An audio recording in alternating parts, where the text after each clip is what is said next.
जो कर्म करते हैं भाग्य उन्हीं का साथ देता है। एक नदी के किनारे पर कई मछलियाँ रहती थी।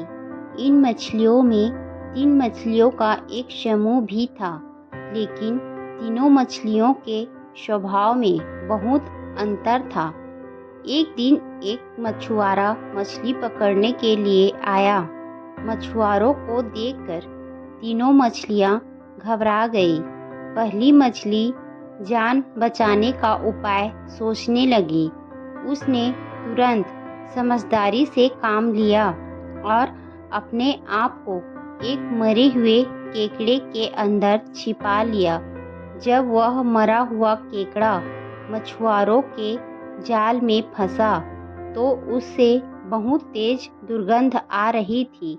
मछुआरे ने सोचा कि यदि मैं इस केकड़े को नहीं फेंकूंगा तो इसकी दुर्गंध से बाकी मछलियां भी भाग जाएंगी।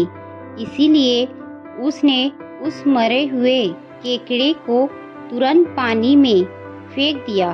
पानी में फेंकते ही पहली मछली उस मरे हुए केकड़े से बाहर आ गई और नदी के उस भाग में जाकर छिप गई जहां मछुआरा पहले ही जाल फेंक चुका था और इस प्रकार पहली मछली की जान बच गई।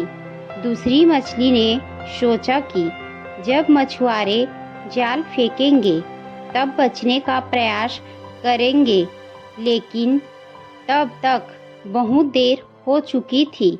उस मछली ने भागने की बहुत कोशिश की, लेकिन फिर भी जाल में फंस गई और मर गई।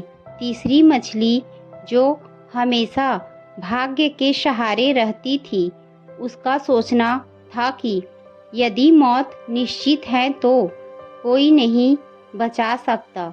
उसने बचने का प्रयास नहीं किया, वह भी जाल में फंसकर मर गई। इस कहानी से हमें यह प्रेरणा मिलती है कि हमें कर्म करने में विश्वास रखना चाहिए। भाग्य भी उन्हीं लोगों का साथ देता है जो लोग कोशिश करते हैं।